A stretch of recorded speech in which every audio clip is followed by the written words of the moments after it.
Hello everyone, it is April 11th, 2023. It's Tuesday. It's Harp Tuesday. Welcome to this week's episode. So this is an episode I've been looking forward to doing for quite some time now, actually. I just published a music video of the first movement of Mozart's Sonata No. 11, and that's something I actually recorded back in the end of 2020, and I've finally gotten around to editing it and publishing it. And so now I'm going to indulge myself and do an in-depth look at this first movement.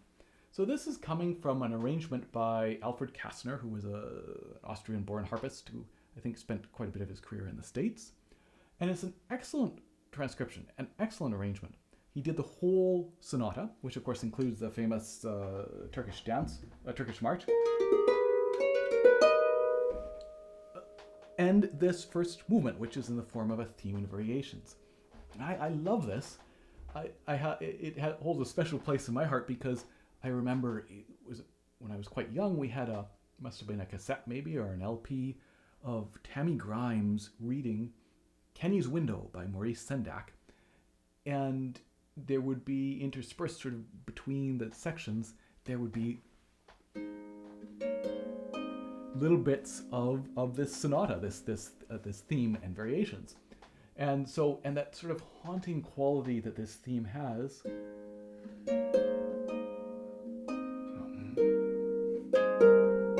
it perfectly suited the story. So anyway, I love this theme. I love this whole first movement. I'm not really a Mozart fan.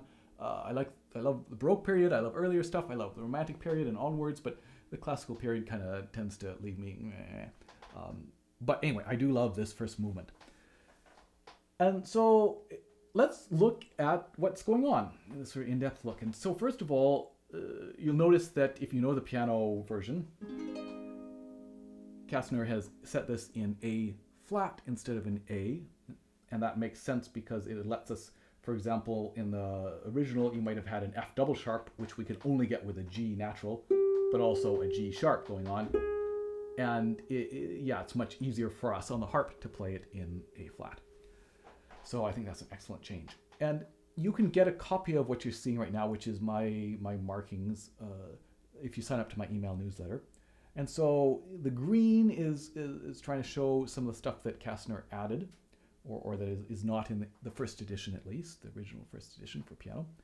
The yellow, kind of ignore, that's just for me if I'm turning pages with my foot pedal. I do a half page turn and it's just telling me when to hit the pedal and turn the page.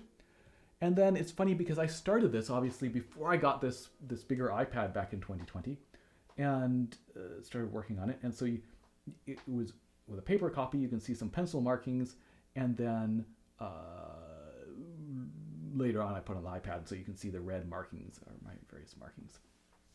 So let's look at this first movement, this theme and variations.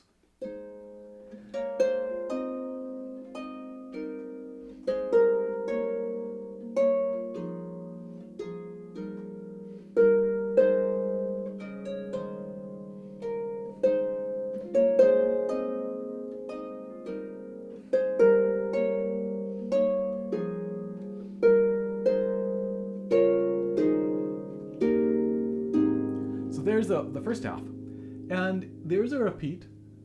I didn't do the repeats in that recording, and so with a piece like this, which of course was written for the piano, I would highly recommend listening to a bunch of people play it on the piano, and a lot of the times they won't do the repeat. I think that is maybe sort of common practice now. And there are repeats marked in all the variations. It certainly also, when you look at the earlier Baroque period, there's often lots of repeats. And in that case, it would be partly because on the repeat, you would do a bunch of extra ornamentation, which would not be the case here. And also, when you think about it, at that time, we didn't have the internet, we didn't have TV, we didn't have all these sort of demands on our attention. So having a piece be longer might be great. My feeling these days is I like short concerts when I program stuff. I want to leave people wanting more. I think shorter is better. And to me, not doing the repeats makes a lot of sense. It also, I think musically, that's so beautiful, but then we're ready for this.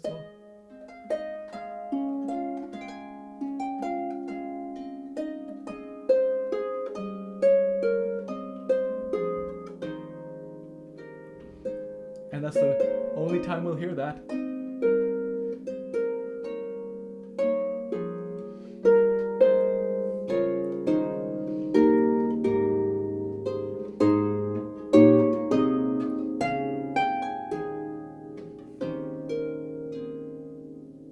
If you went back to, it loses a little bit of the magic potentially. So anyway, something to play around with. I think it's long enough without the repeats, and yeah. Anyway, I didn't do the repeats. I may change my mind later on. And you can see that not only is there like a first and second half, and this of course then will this format will stay true for all the variations, but also in a sense we get these 4 bars.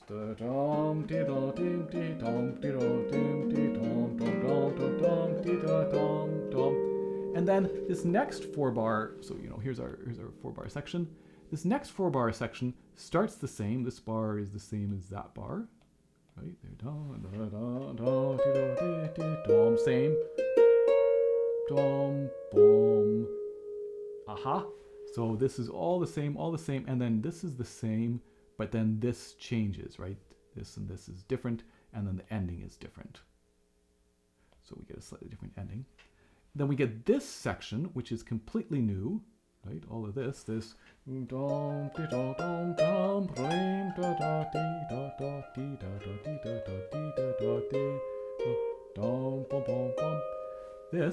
now is back to that main theme.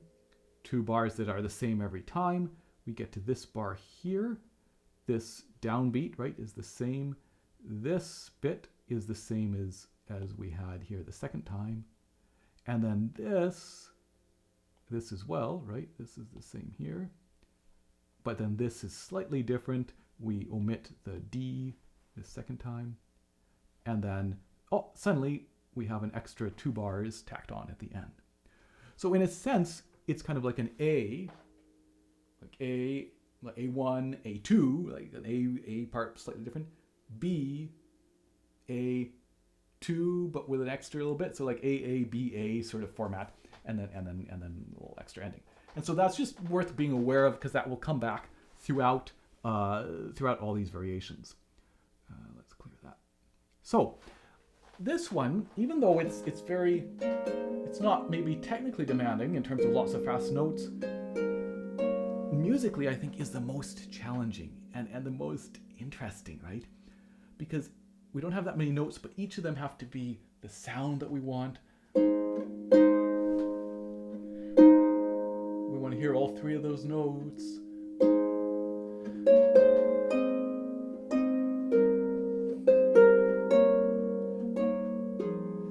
To sustain the sound potentially on some of these longer notes into the next one. So the volume, the placement, the timing, the phrasing, all of that is so important. It's such a beautiful theme, and I think it needs to be very simple and not too affected, but also very precise in terms of how you want to shape it.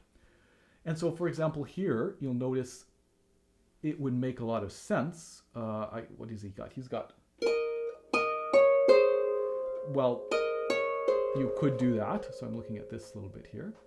I just don't like the sound of the thumb slide. You could also do, but I found wasn't quite starting that with 1 and 3 like that was less safe than going using the 4th finger on the body, even though this 4th would normally be 1 and 3 for sure. I was able to start that more reliably with a sound that I wanted, so that's why I've got a 4 there. And little things like that, looking for, is there a fingering you can change that will get the sound that you want? I did an episode on this first movement years ago. On this theme, I did a very simple arrangement of just the first 8 bars. And I'll throw a link up there somewhere. And I talked about sort of the phrasing and how you might play it. I can't remember now. Maybe I might do that differently now. But really singing it, thinking about how you want to shape it. And then, especially if you're not working with a teacher or a coach, recording yourself. So you can see here on this in particular, I have a few little markings. So this is a little down arrow in pencil and a little up arrow. This also sort of down or accent or bring it out. So to me, that's just a little bit of shorthand of, oh, that one, when I recorded it, it was sounding too loud, or the other one was too soft. I want to boost it up or bring it down. It's not to say that that note should be, for example, soft. Certainly this is a note in a weak position. This little 16th, we don't want it to be too soft. We don't want to lose it. We don't want to go,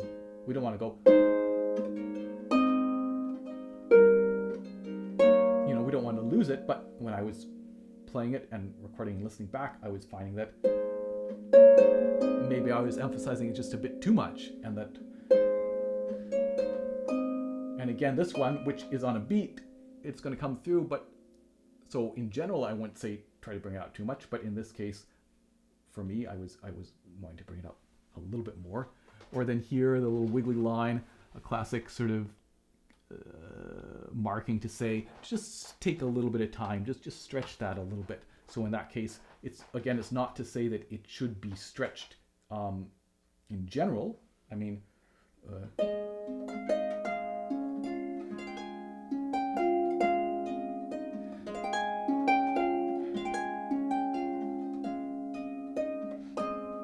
but that, when I listen back to this, I don't know whether I'll think, oh, I need to stretch that more or less.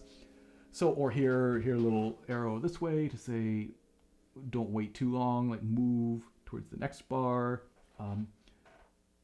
So those, I think, are interesting, not in terms of saying, oh, you should do that, because when you play it, you might need that or you might not, right?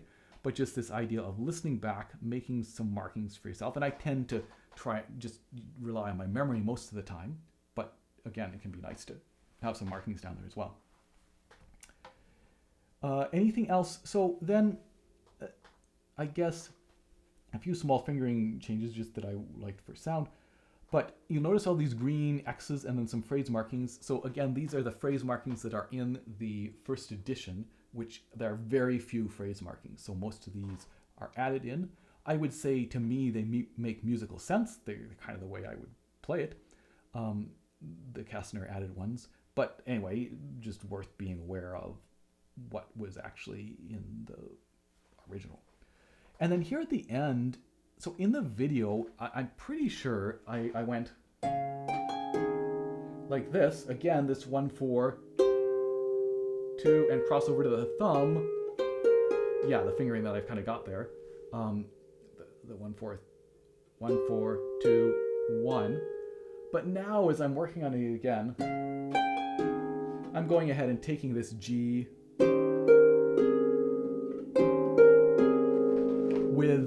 with the left hand, taking all of this with the left hand, just so that this can be 1, 2, 3 and super smooth.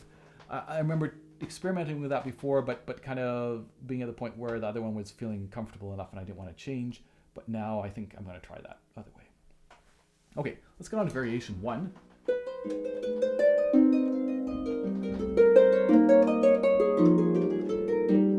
So this is great fun because it sounds so chromatic, and often that's not something we can do easily on the harp, but actually it works really nicely. So you'll notice I've written, for me, I tend to like pedal markings beneath the staff if there's room, and I've tried to sort of tidy up them because he has many pedal markings but not all of them. And in particular, and it's really kind of annoying because other people do this as well, of that vintage, some of the most challenging parts where you really want, what pedals does he want to use there?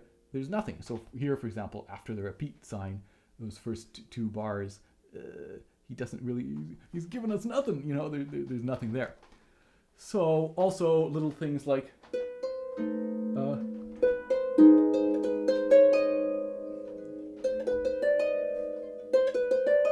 he's got a 2, 2, 4, 3, 2, 1, and I'm doing 3, 4, 3, 2, 1.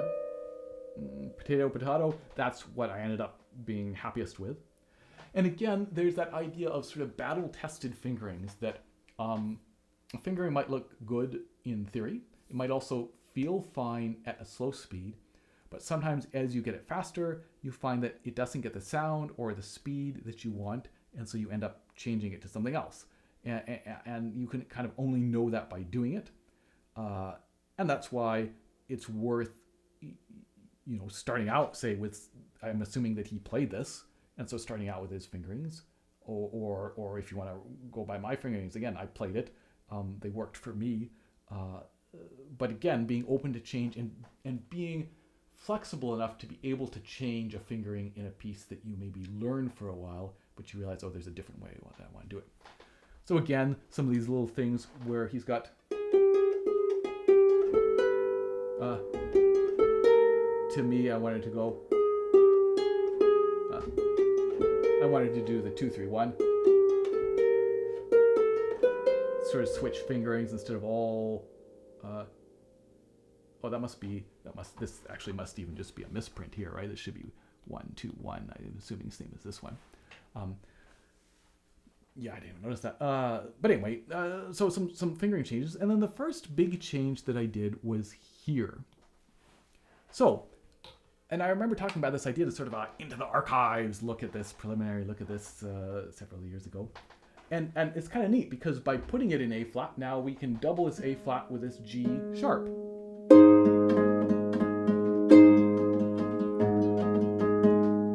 Cool, because the harp, to repeat a note is not at all as easy as it is on the piano. But what I found as I worked on it and then listened back is that this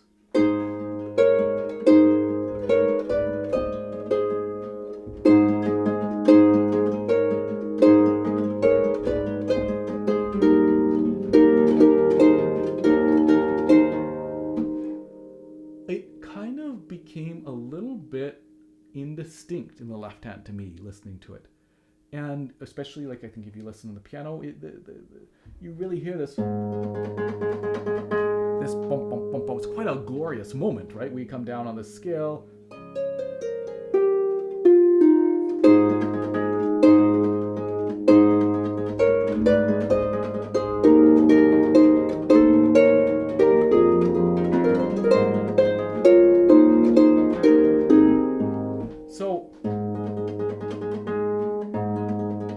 Switch. Now, he can't, for example, here, with these Fs, and certainly with a G, right, we have no way to double a G. We could double the F natural with an E sharp, but anyway, he doesn't double them, because I don't really think we can, so it's not as if all of them are doubled, or even these, can't remember, I don't think these ones were doubled, the A's there.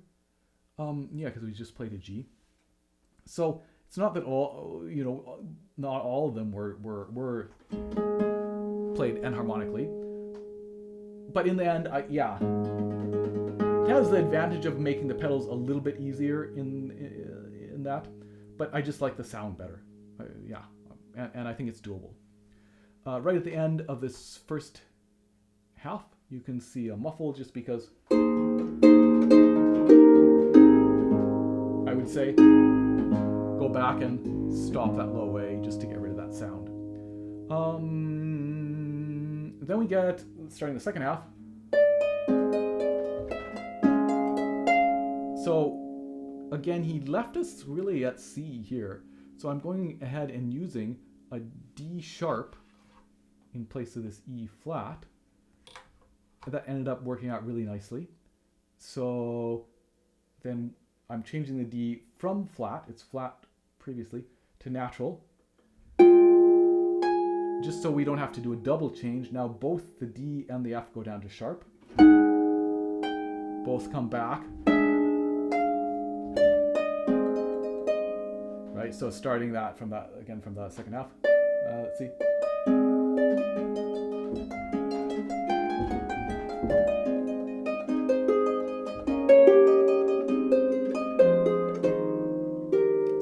That works out okay. You can see here, for example, I got a 3 here because that way we can place everything instead of, makes much more sense. I do these ones down here. I am doing this as an enharmonic down here because I found that this low down here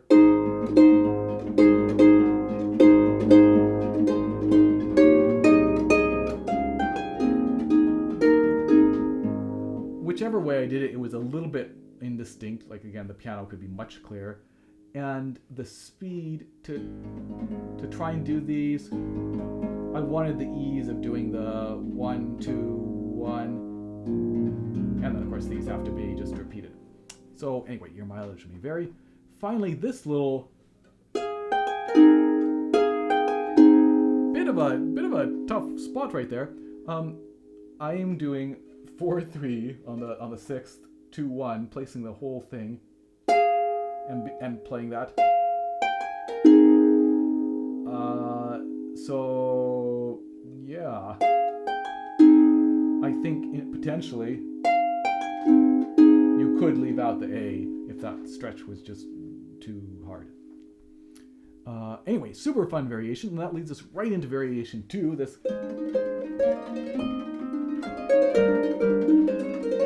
hard to pick a favorite, but I love this. This is so much fun to play.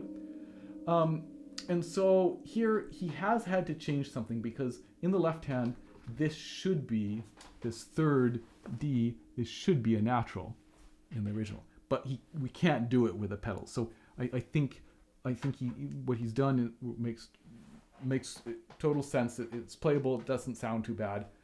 And so in this first little bit where we do get that D flat, so we go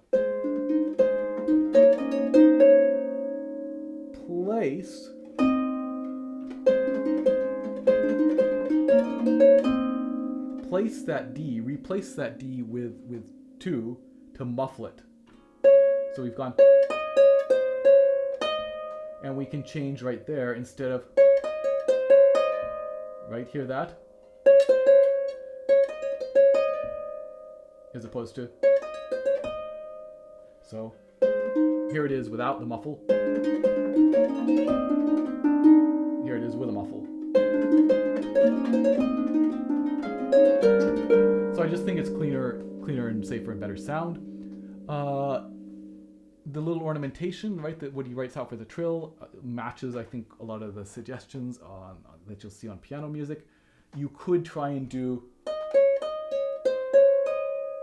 add an E in before that, for example, but I think E, as is, it's already kind of fast enough on the edge of being too many notes to try to fit in smoothly. Right here, we get a little 4/3. And so, of course, I did a whole episode talking about the rhythm of 4/3. We could do, right?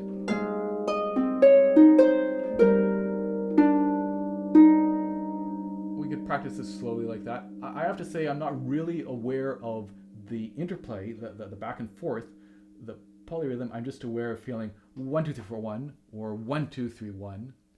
The boom, boom, boom, 1, 2, 3, 4, 1, 1, 2, 3, 1, 2, 3, 1, 2, 3, 1, 2, 3, 4, 1, 2, 3, 1, 2, 3, 1, 2, 3, 1, 2, 3, 4, 1. So that's also something you can practice, is like have a metronome going and go.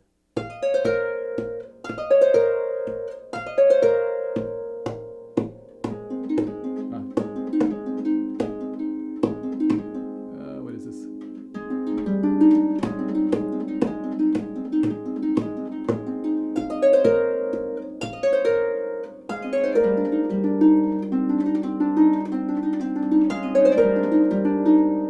Try to keep it steady in both hands and trust that they won't do anything weird, and we'll arrive at that same beat, and that it'll all work out. So I think it looks scarier than it is potentially if you can just keep a steady rhythm going in each hand, because it's so fast that we don't get a chance to kind of hear, are they fitting together exactly as they should.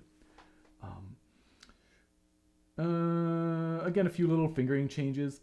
And then, so it's funny, this time, as I was preparing it, I did a lot more research, which I should have done before filming it, and looking at a few spots where he's left out this little boom in the left hand. So we get,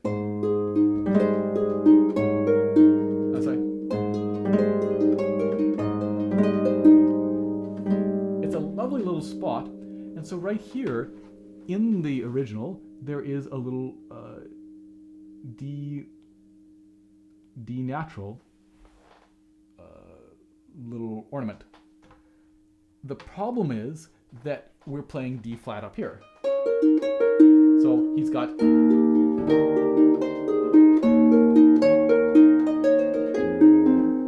It's great, it sounds fine, but what I realized this time as I've been working on it is there is the option of going...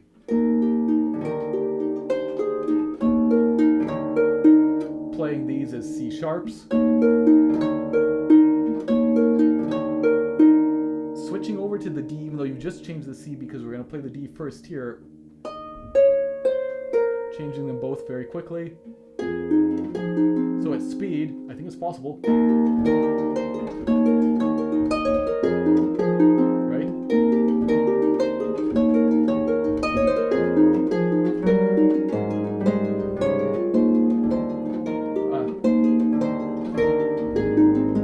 Same thing here then, we can substitute that D flat with a C sharp, and then right back to C natural. Of course, we've just played a C sharp, a C natural here,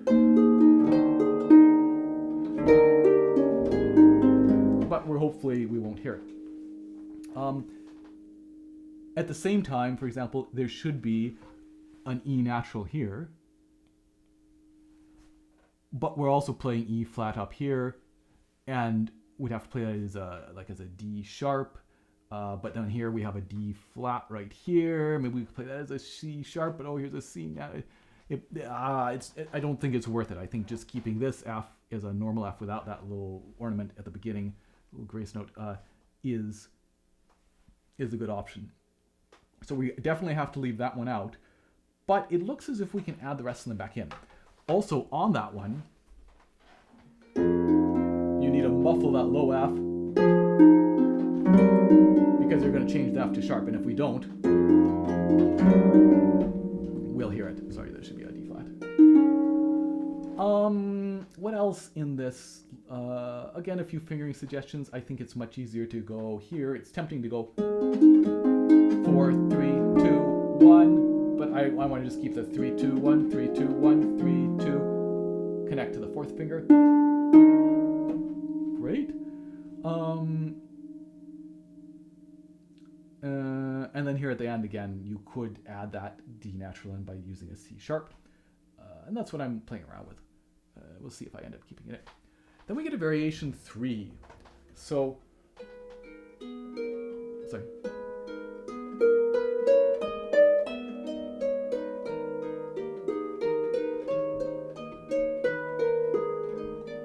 This one musically is kind of interesting because on the one hand,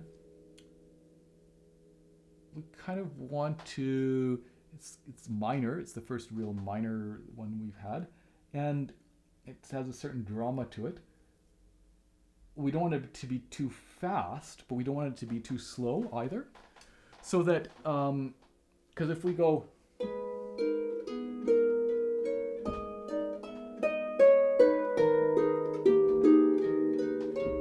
it's gonna die. It's going way too long, and it's not gonna work. But if we're kind of we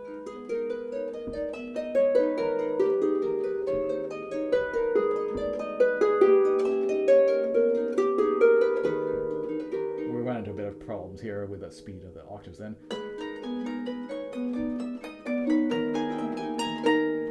But also musically, I think it doesn't quite have. Yeah.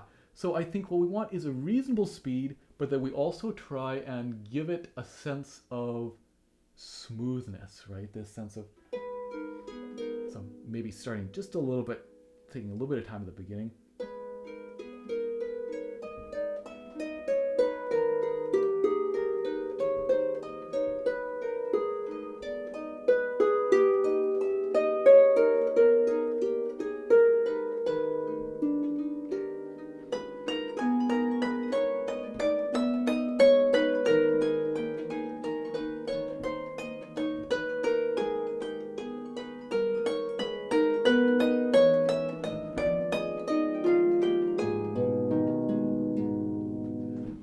To give it a sense of never rushed, so that it's movement, there's movement to it, but never a feeling of rushed or hurried. Yeah, so kind of interesting to try to get that sound quality and that feel in that.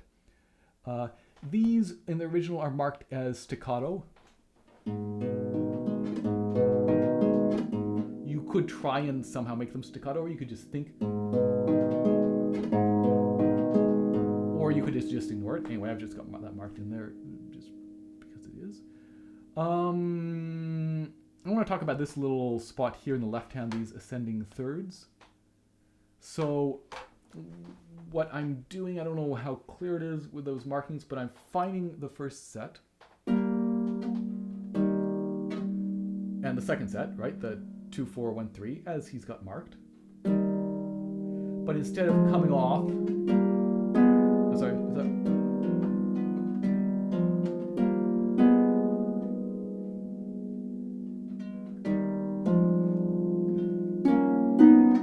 Instead of jumping all the way up, feeling something's, oh yeah, sorry, the F, right.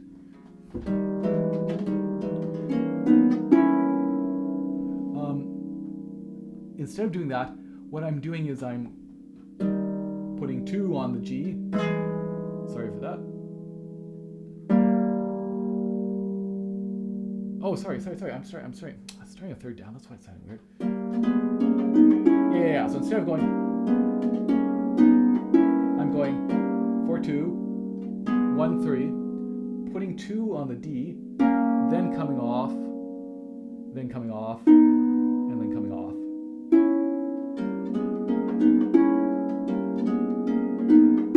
So it lets me connect the first 3, but then I have to bounce off the next 2. Is that better or worse? Nah, I don't know. Either way, you're coming off twice. You're either going off, though you could, of course, go, yeah, I don't know. And then this little green thing is just to say that there's a little bit of ornamentation that includes a D natural here. Sorry, D flat. And it's just like the we need a D flat and a D natural in the ornamentation, and it just, yeah, I agree with him. It looks kind of impossible to add, and we don't really need it. So this.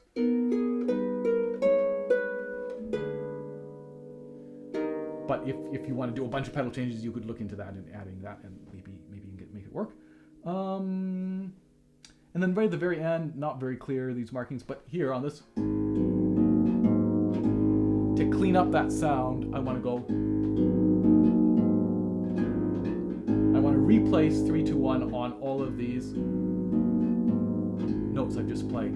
That reminded me of the transition between variation 2 and variation 3. So here in variation 2, we have a lot of sound, and we're going up here to where the left hand's busy. There's no chance, like, we start way up here, so we don't get a chance to muffle. And once the left hand starts playing, there's no chance to like play a chord and reach down and muffle. And we definitely need a muffle. So in the video, I do a 2-handed muffle to get rid of all the sound. In general, I hate that during the middle of a piece. I really try to avoid that. If I muffle, I want to try to maybe just have the left hand so the right hand can show that we're still playing. There's still music going on. But in this case, I did do a double-handed muffle. Now, we could maybe do...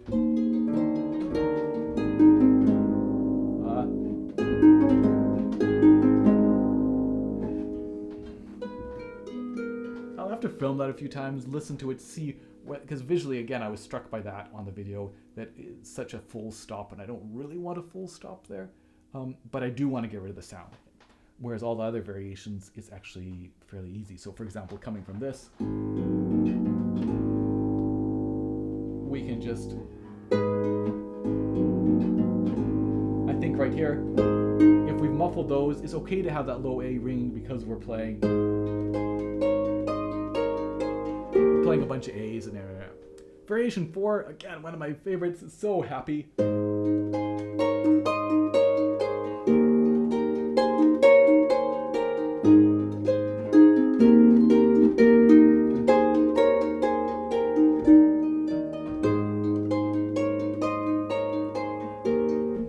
Really beautiful. Here, not a lot to say. So for example, these down here, I think I was just saying I was hearing too much of those in the recordings. I wanted a little bit less of the left hand. I ended up changing the fingering on a couple of these little runs. This.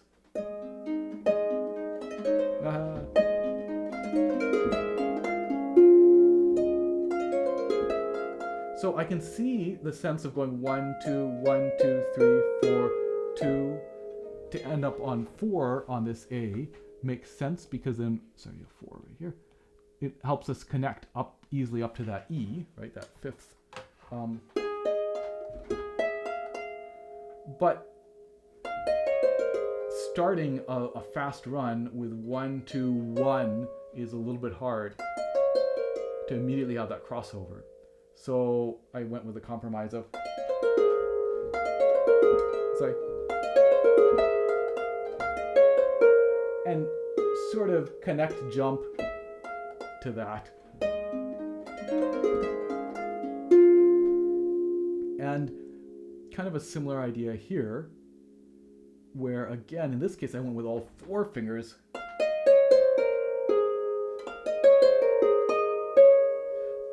To facilitate getting that run started is by having all 4 fingers, that guarantees sort of the best sound at the beginning of a run because we have everything placed. We don't have any crossovers until as late as we can possibly delay that.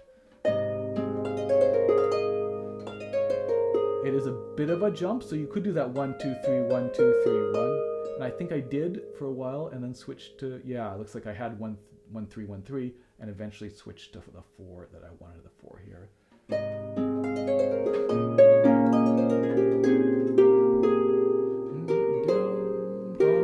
Anyway, something to play around with. Variation 5. Now this one's interesting because there are, in the original, there is a repeat sign, of course, right here, but a first and second ending. And in the first ending, I believe, on this first half, there's a little chromatic run that I think would be impossible or quite challenging on the harp, and so he leaves out the endings and just has no repeat on this one. And again, I'm not doing any repeats, and this one is by far the longest variation anyway, because it's fairly slow. So I think for sure I would not want to repeat this one. Yeah, it gets kind of long. It's beautiful.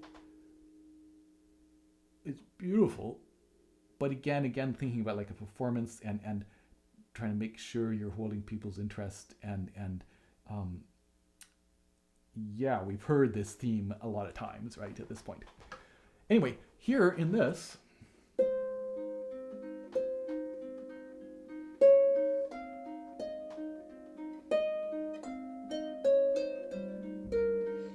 again, we have to create this balance between not wanting to be too slow, but not wanting to feel fast.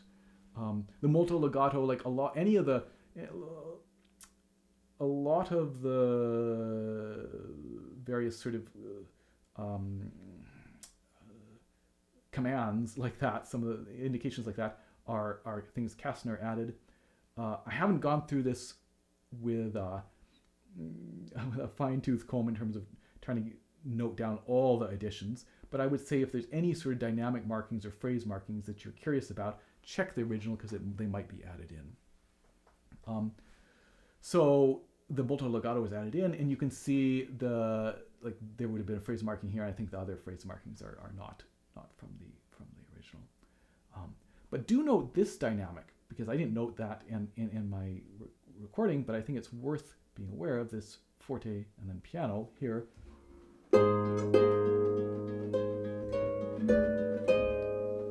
Because I think it's effective and I think it's quite beautiful.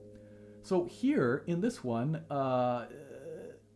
again trying to tidy up, like indicating the enharmonics by circling them, and then here again it's even slower, and I wanted the sound of instead of.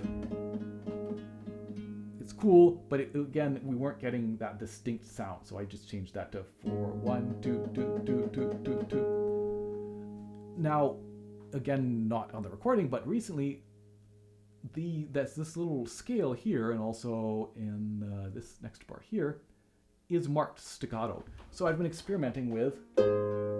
So.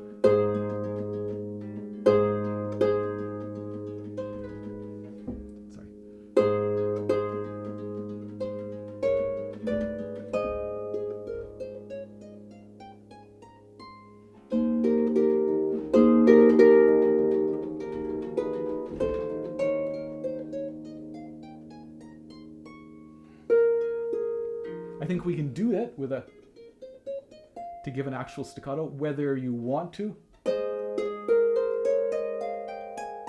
I think a fingered scale sounds good there as well. So something to experiment with, I suppose. And I'm still experimenting with that. I'm curious to see how it'll sound here. And yeah, I will continue to play around with it.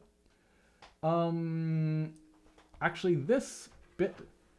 So here, I probably first tried 1, 3, 2, 4 to go.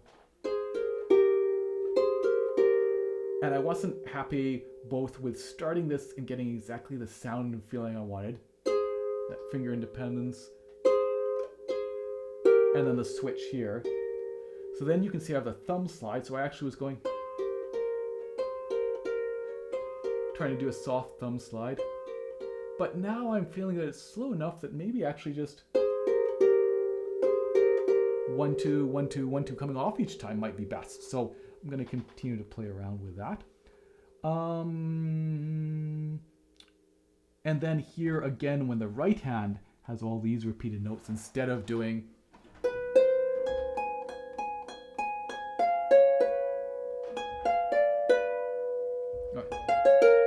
I'm doing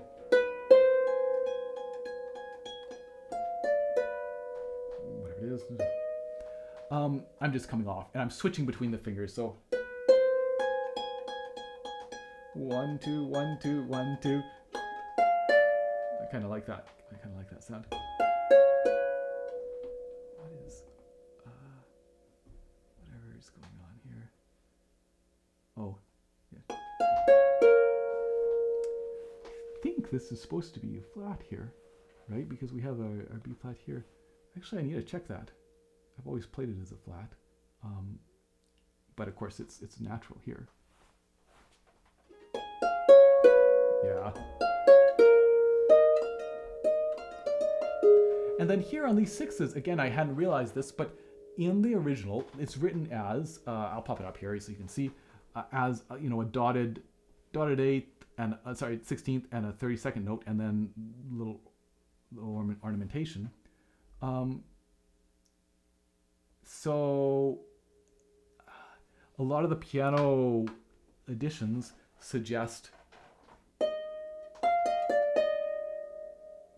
so like 1, 2, 3, 4, 1, a sense of 4 equal 32nd note beats, and that we have 1, 2, 3, 4, 1.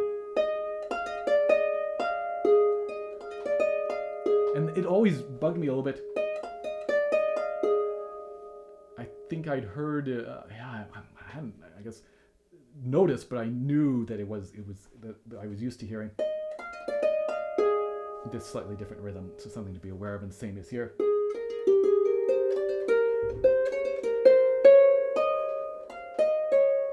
Oh, and here as well, this is actually supposed to be a dotted 8th, 16th, and then 32nds, so that what we have here is, sorry.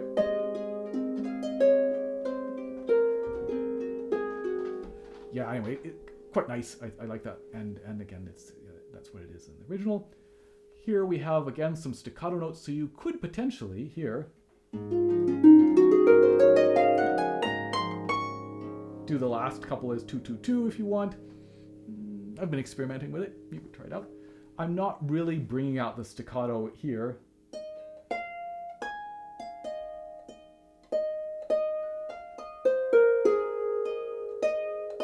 I am switching fingers. And again, these accents are added in by Kastner. But I'm not trying to go... I'm not trying to make them a particularly staccato sound. Some pedals giving us, you know, this was quite a pedally section, something right there. Again, I'm not doing these as enharmonics. This little bit here. That rhythm.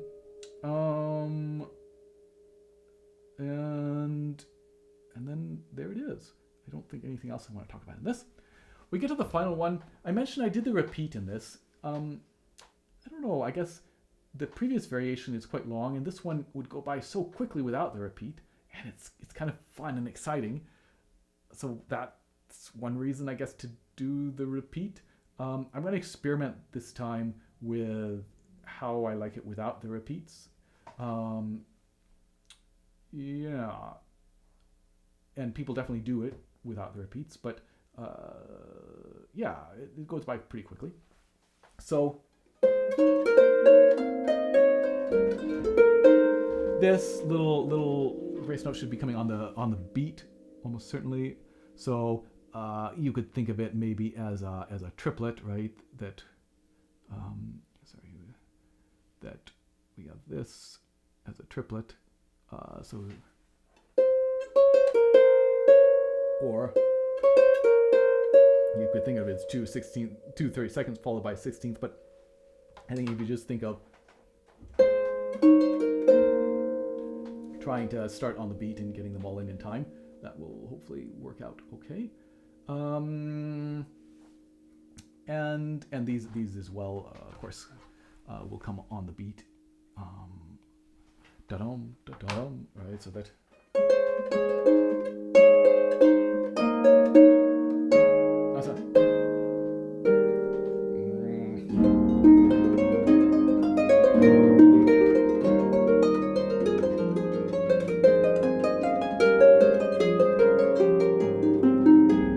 Gets a bit involved there. Some nice fingerings. You can see I made a few changes. Here on this bottom line, you can see that the 7-note little run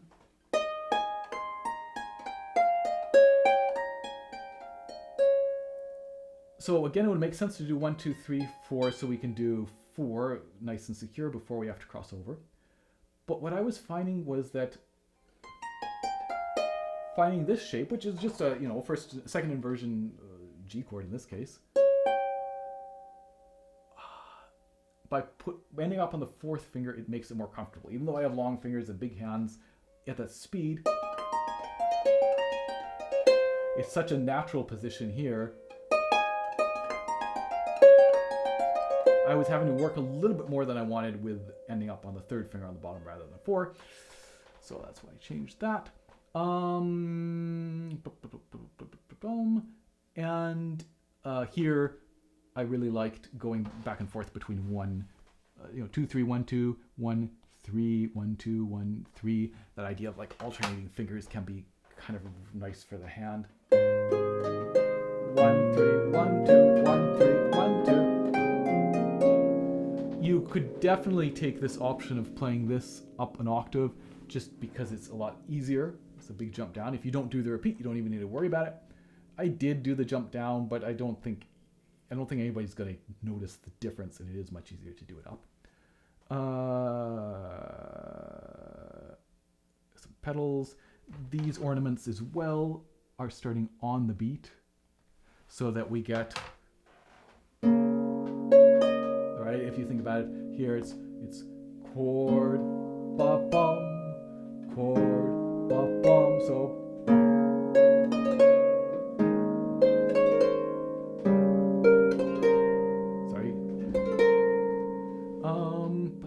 And then here, very important to muffle. So you're going to place C, D, A, and play just C and A. Because otherwise, we're going to hear that D. Whereas if we do that, and the nice thing is we can actually just keep that 2nd finger there because we're going to play it on the next bar.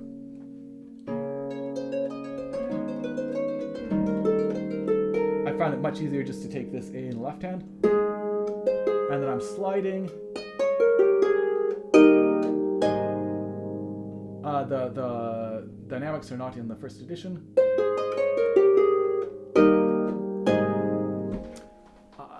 So there you have it. Thanks for sticking around with me for how long has this been? Ooh, wow. Okay, quite a while. Hope you've enjoyed this. Thanks for watching all of this, and I'll see you next week for another episode of Harp Tuesday. Cheers.